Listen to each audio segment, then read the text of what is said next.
हाँ जी, बोलिए सतगुरु बंदी छोड़ कबीर साहिब की जय हो। सतगुरु मदन साहिब की जय हो। सतगुरु वैराग साहिब की जय हो। सभी संतों की जय हो। सभी भक्तों की जय हो। परमपिता परमात्मा की जय हो। साई बंदगी। तो जैसे कि पिछले सत्संग में बताया गया था आपको कि जो आपकी बुराइयां करता है या जैसे कोई मेरी बुराइयां करता है तो वो हमारा परम हितैषी होता है। असल में वो हमारा सबसे अच्छा दोस्त होता है। वो कैसे होता है वो आज मैं आपको बताऊंगा और आपको ये सुनकर आप खुद ढूंढोगे कि आपको भी कोई निंदक मिल जाए ताकि आपका भी काम बन जाए। बहुत इंपॉर्टेंट है हमारे जीवन में निंदक का होना। जैसे फूलों के जीवन में कांटों का होना बहुत जरूरी है। जिस फूल के जीवन में, जिस फूल की टहनी में कांटे नहीं होते हैं, छोटे छोटे बच्चे भी उसको कभी भी तबाह कर देते हैं, कभी भी तोड़ के ले जाते हैं। तो असली जो चीज है, जो रक्षक है फूलों का, वो कौन है? वो कांटे हैं। जब फूल में बड़े बड़े कांटे होते हैं, उस फूल को तोड़ने का बच्चे तो प्लान भी नहीं बनाते कि कांटे लग जाएंगे। वही कांटे उस फूल के सबसे बड़े रक्षक हैं। लेकिन अगर फूल सोचे कि कांटे हमारे दुश्मन हैं, तो ये फूलों की मंद बुद्धि कहलाएगी। ये बहुत छोटी सोच कहलाएगी, उसकी अज्ञानता कहलाएगी कि वो कांटों को अपना दुश्मन समझ बैठा है। नहीं, कांटे ही हमारे सबसे अच्छे मित्र हैं। जैसे एक बूढ़ी माता जा रही थी वैष्णो देवी की चढ़ाई चढ़ती हुई, वो सोच, और उसके पास सामान भी काफी था, कोई झोला था, कोई कुछ था, अपना सामान लेके जा रही थी, कपड़े भी लेके जा रही थी।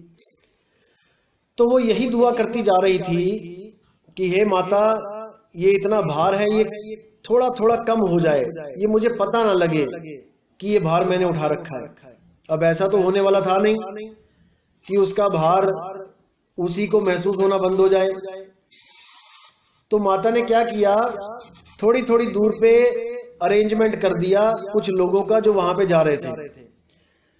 उन्होंने, किसी को दया आई, माता का कुछ पोटली उठा ली, किसी को दया आई बैग उठा लिया, किसी को दया आई माता की बोतल हाथ में पकड़ ली। ऐसे धीरे धीरे धीरे थोड़ा थोड़ा सामान लेके माता को बिल्कुल खाली कर दिया और वो आराम से अपनी दर्शन करने वहां पहुंच गई। तो माता का जो बोझा उठाया, ये जो बोझा उठाने वाले थे, माता कितनी खुश हुई होगी कि मेरा बोझा उठाने के लिए कोई आ गया। अगर ये माता उनसे ही नफरत करने लगती, उनसे ही झगड़ा करने लगती जो उसका बोझा उठा के ले गए हैं, तो कितनी बड़ी मूर्खता होती माता की। तो इसी प्रकार जो निंदक होता है वो परमात्मा ने भेजे होते हैं हमारे भार उठाने के लिए, हमारे कर्म उठाने के लिए। वो कैसे उठाते हैं? एक बार एक राजा होता है, बहुत प्रतापी राजा होता है। उसने ये कसम खाई होती है कि दोपहर के 12 बजे से पहले पहले अगर कोई भी मेरे दरबार में भिक्षु या कोई साधु संत, कोई भी अगर कुछ भी मांगने आता है तो मैं उसको खाली हाथ नहीं भेजूंगा, जो मांगेगा उसको मिलेगा। तो बहुत मशहूर हो गया राजा इसी चक्कर में। बहुत से लोग आते, बहुत कुछ मांग के ले जाते, जो उनके बिगड़े हुए काम बन जाते उनके। तो एक बार साधु आया, वो 12:10 पे आ गया। अब राजा अपना राजपाट छोड़ के 12 बजे अपना बंद करके वो अपने घोड़ों के अस्तबल में चला जाता था। तो उस दिन भी राजा अपने घोड़ों के अस्तबल में पहुंचा और वहां पे अपने जो सबसे प्यारे घोड़े थे उनकी वो खुद सेवा करता था अपने हाथों से। उनको घास भी खिलाता था, उनका नहाना धोना भी खुद ही करता था। इतना प्रेम था घोड़ों से, यहां तक कि उनकी लीद भी वो उठाता था, लैट्रिन भी वही उठाता था। तो जब एक साधु पहुंचा दरबार में तो 12:10 हो गए थे, राजा जा चुका था। तो मंत्री संतरी ने बोला कि भाई राजा जी तो अस्तबल में चले गए हैं, आप वहीं जाके प्रार्थना करो जो आपको मांगना है। तो वो वहां चला जाता है और राजा से कहता है कि महाराज, बहुत दूर से चल के आया हूं, रास्ते में आपका राज्य आ गया, सोचा कुछ खाने पीने का इंतजाम हो जाए, मुझे भोजन चाहिए। मुझे भोजन चाहिए। तो राजा कहता है भाई तुम लेट हो गए, मेरा ये नियम है कि 12 बजे से पहले पहले अगर कोई भी आता है तो मैं उसको खाली हाथ नहीं भेजता, लेकिन आप लेट हो गए हैं, मुझे क्षमा करें, मैं आपको कुछ नहीं दे सकता। तो वो भिक्षुक कहता है कि कुछ तो दो महाराज, कुछ तो दो। अब आपके घर पे कुछ आया है, बंदा दरबार में आया है, आपके सामने खड़ा है, कुछ मांग रहा है, आप राजा हो, राजा धर्म के हिसाब से कुछ तो दो। तो राजा वहां पे लीद जो है वो साफ कर रहा होता है, बट्ठल में ढो ढो के उसको साफ कर रहा होता है। तो राजा क्या करता है, एक मुट्ठी लीद उठाता है और कहता है भाई मेरे पास तो यही है इस वक्त। तो महात्मा कहता है, साधु कहता है भैया जो है दे दे, कोई बात नहीं। तो वो उसकी झोली में डाल देता है एक मुट्ठी घोड़े की लीद। साधु लेके चला जाता है अपना। कुछ दिनों बाद क्या होता है, राजा शिकार पे निकलता है और शिकार खेलता हुआ जाता है, काफी दूर निकल जाता है। तो वहां पर एकदम उस राजा के घोड़े के सामने एक लीद का पहाड़ बन जाता है। जब लीद का पहाड़ वो देखता है कि ये क्या है भाई, ऐसा पहाड़ तो आज तक दिखाई नहीं दिया कभी, ऐसा भी कोई पहाड़ होता है, घोड़े की लीद का पहाड़। बड़ा चक्कर में पड़ता है, क्या है ये, है क्या चीज भाई, क्या है ये, क्या है। तो वहां पर एक साधु प्रकट होता है और साधु बोलता है महाराज आप इतना चिंतित मत हो, वो इस पहाड़ को देख के, ये आपकी ही देन है, आपकी ही उपज है, ये आपके ही कर्म है। ये जो लीद का पहाड़ है ये आपको ही खाना है, ये आपको खत्म करना है खा खा के। राजा बड़ा हैरान हो जाता है, कहता है ऐसे कैसे हो गया भाई, मैं क्यों लीद का पहाड़ खाऊंगा। तब राजा को वो साधु याद दिलाता है कि महाराज जब मैं आपके पास आया था भूख के कारण, मुझे भूख लगी थी, तब आपने रोटी की जगह मुझे ये एक मुट्ठी घोड़े की लीद पकड़ा दी थी। और जैसे कि जो दान का जो नियम होता है कि दान बढ़ता ही जाता है, जो आप दान देते हो, इस जन्म में आप 100 रुपए देते हो तो वो बढ़ता बढ़ता बढ़ता अगले जन्म तक लाखों रुपए हो जाता है, आपको बहुत प्रॉफिट होगा उसमें। दान बहुत ज्यादा जल्दी बढ़ता है। तो उन्होंने बोला कि ये जो एक मुट्ठी लीद थी जो आपने दी थी वो आज पहाड़ बन चुकी है और ये आपको ही खा खा के खत्म करनी है, नहीं तो और बढ़ती जाएगी ये। अब राजा परेशान, राजा कहता भाई ये कहां फंस गए, क्योंकि कर्म भी उसी के हैं, उसी ने दिया है। क्यों दिया था भाई, जब वो खाने के लिए मांग रहा था खाना तो तुम लीद देने के हकदार तो नहीं थे, अब लीद दिए तो खानी पड़ेगी। तो राजा बहुत रोने लग जाता है, गिड़गिड़ाता है, महात्मा जी कुछ तो करो, कोई इंतजाम करो, कोई हल बताओ कि क्या किया जाए। तब महात्मा क्या कहता है कि भाई देखो हल केवल एक ही है, तुम बहुत बड़े प्रतापी राजा हो, तुम्हारा बहुत मान सम्मान है, बहुत दुनिया तुम्हें नमस्कार करती है। अगर वही दुनिया तुम्हारी निंदा करने लग जाए, अगर वही दुनिया तुम्हें गालियां देने लग जाए तो ये पहाड़ खत्म हो सकता है। अब राजा बड़ा चक्कर में पड़ जाता है, भाई अब क्या किया जाए। लेकिन अब लीद का पहाड़ खाने से अच्छा तो कुछ भी है, मर जाना ही अच्छा है। तो राजा क्या करता है, बहुत दिमाग लगाता है क्या किया जाए क्या किया जाए। तो वो ऐसा काम करता है कि एक वैश्या को ले आता है अपने राज दरबार में और वहां घोषणा करता है कि आज से मैं इसके साथ अपने महल में अलग रहूंगा, एक नया महल बना के उसमें अलग रहूंगा। तो वो उस वैश्या के साथ उस अलग महल में रहने लग जाता है और बिल्कुल नियम के साथ, हाथ तक नहीं लगाता उसको कभी, बिल्कुल साफ सुथरा नेचर। और हर सुबह से लेकर शाम तक उसको रथ में घुमाता है पूरे शहर में। अब पूरे शहर में उस वैश्या को लेके घुमा भी रहा है और उसके साथ अलग रह भी रहा है। तो धीरे धीरे धीरे धीरे लोगों ने बातें बनाना शुरू कर दिया। अब लोगों ने ऐसी ऐसी बातें बनाई, राजा को जहां भी लेके जाता था वो उसको तो पीछे से ऐसी ऐसी बातें सुनाते थे, इतना परेशान करने लग गए, इतना उल्टा बोलने लग गए कि राजा को दिखने लगा कि भाई पहाड़ कम हो रहा है। वो पहाड़ रोज दिव्य दृष्टि से दिखाया जाता था उसको कि आज इतना रह गया, आज इतना रह गया, आज इतना रह गया। वो 3, 4, 5 महीनों में वो पहाड़ बिल्कुल गायब हो गया। अब जब बिल्कुल गायब हो गया तो महात्मा ने फिर उसको सपने में बोला कि अब तू वापस आ, जहां पे पहाड़ था वहां पे वापस आ। तो जब वो वहां पे गया तो देखा उसने पहाड़ तो गायब है पूरा, लेकिन फिर भी वहां पे एक मुट्ठी घोड़े की लीद पड़ी हुई थी। तब उस महात्मा ने राजा को बोला कि भाई जो तेरा ब्याज था वो तो खत्म हो गया, अब जो तेरा मूल है ये मूल तो तुझे खाना ही पड़ेगा।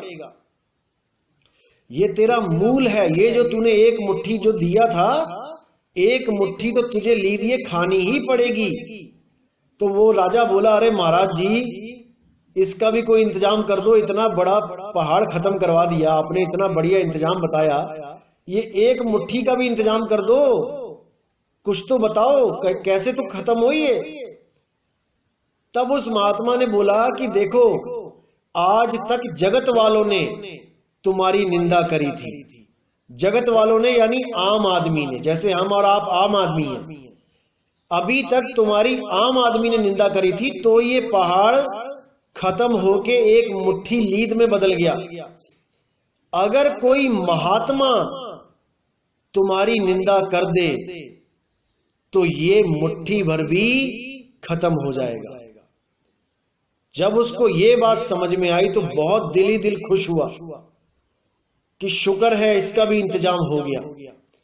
तब राजा ने क्या किया, भेष बदल के, एक बहुत पहुंचे हुए महात्मा थे वहां पे, भेष बदल के उनके पास पहुंचा, खूब सेवा करी, 1 महीना 2 महीना 3 महीना खूब सेवा करी और खूब कान भरे उसके कि महात्मा जी आपके राज्य का एक राजा है, वो वैश्या के साथ रहता है, अपने अलग महल में रानियों को छोड़ दिया है, रोज उनको घुमाता है, वैश्याओं को घुमाता है, वो वैश्या को अपने रथ पे, रोज उसके कान में डाले कि कभी तो ये निंदा करेगा। लेकिन महात्मा ने साफ बोल दिया कि हे राजन 3 महीने हो गए तुझे यही कहानी सुनाते हुए, मैं तुझे अब भी बोल रहा हूं कि मैं उसकी निंदा नहीं करूंगा, क्योंकि वो तू ही है और वो तुझे ही खाना पड़ेगा। वो खाना कैसे है मैं जुगती बता देता हूं। तो कहता है महाराज जी जुगती तो बता दो, जुगती के चक्कर में तो आपके पास पहुंचा हूं। तब वो कहता है ऐसा काम कर भाई, इस घोड़े की लीद को, एक मुट्ठी लीद को धूप में सुखा ले, इसको सुखा के इसका पाउडर बना दे, और वो पाउडर चुटकी चुटकी अपने आटे में मिक्स करवा दिया कर। वो रोटी तुझे पता भी नहीं लगेगा कि ये कब खत्म हो गया, जब रोटी तू खाएगा, और तेरे ये एक मुट्ठी जो लीद है वो भी खत्म हो जाएगी, चिंता मत कर, तुझे पता भी नहीं लगेगा, बदबू भी नहीं आएगी, और बता क्या चाहिए तुझे। तो राजा बहुत खुश हुआ कि शुक्र है संतों के पास निंदा नहीं होती है, लेकिन संतों के पास हर सवाल का जवाब होता है, संतों के पास जुगती होती है और जुगती से ही मुक्ति होती है। तो वो राजा बहुत खुश हुआ और जाके उसने वही काम किया, उस लीद को सुखाया और उसमें एक एक चुटकी रोज अपने भोजन में डलवा के उसको आराम से खा गया, पता भी नहीं लगा, घिन भी नहीं आई। तो इसीलिए जो हमारे निंदक हैं, जो हमारी निंदा करते हैं, ये बहुत इंपॉर्टेंट है हमारे जीवन में। सबसे बड़ी बात तो ये है कि आपकी जब निंदा होने लग जाती है तब परमात्मा की तरफ से आपको एक लेटर आ जाता है कि अब आप आम आदमी नहीं रहे, अब लोग आपकी निंदा कर रहे हैं, यानी कि आप खास हो चुके हो, आप ऊपर उठ चुके हो, लोग आपकी टांग घसीट रहे हैं। अगर आप ऊपर नहीं उठे होते तो आपकी टांग कैसे घसीटते, क्योंकि टांग घसीटने वाला हमेशा नीचे ही रहता है, तभी तो टांग पे हाथ आएगा, उसके पैर पे हाथ पकड़ेगा वो। और पीठ पीछे निंदा करने वाला याद रखना हमेशा आपके पीछे रहता है, वो आगे नहीं आ सकता। इसलिए कबीर साहब ने बार बार बोला है कि निंदक नीरे राखिए और चलिए आज्ञा माही, कहे कबीरता दास को तीन लोक भय नाही। निंदक बहुत इंपॉर्टेंट है। आज मेरी इतनी निंदा होती है, हर ग्रुप में लोग निंदा निंदा निंदा निंदा, और यकीन मानना जो भी मुझे कोई भेजता है उनकी कोई बोल वचन, तो मैं हंसता हूं कि शुक्र है परमात्मा का, शुक्र है ये अपना इतना इंपॉर्टेंट काम छोड़ के मेरी निंदा कर रहे हैं, मेरे कर्म उठा रहे हैं। परमात्मा का लाख लाख शुक्र है जो मेरे घर की सफाई हो रही है, वो भी फ्री में, कुछ देना भी नहीं पड़ रहा है इन लोगों को। जैसे मैंने उदाहरण दिया था कि गली में सफाई कर्मचारी आते हैं, आपका कचरा उठा के लेके जाते हैं, एक एक लिफाफा रोज भर के देते हो आप, और महीने के बाद वो आपसे पैसे लेने के लिए खड़े हो जाते हैं दरवाजे पे। हाँ जी, 1 महीना हो गया, 100 रुपए दे दो, 150 रुपए दे दो, मांगते हैं ना। लेकिन आपके घर के बाहर का जो गंदगी है, सारी शहरों की गंदगी है, नालियों में जो गंदगी है, जो सुअर होता है, कुत्ते होते हैं, गिद्ध होते हैं, गिद्ध जंगल की गंदगी साफ करते हैं। कोई जानवर मर जाता है, कोई जानवर मर जाता है जंगलों में, तो उसकी बदबू, उसके सड़ने से फैलने वाली बीमारियां, ये सब गिद्ध खत्म कर देते हैं। और आपके जो नालियां हैं, नालियों में रोज गंद पड़ा रहेगा, नालियां साफ नहीं होंगी, आप बीमार पड़ जाओगे, नालियों में ढेर लग जाएगा, ब्लॉकेज हो जाएगी। तो ये जो सुअर होते हैं, ये आपकी नालियों में मुंह डाल डाल के गंद खाते हैं और आपकी नालियां साफ कर देते हैं।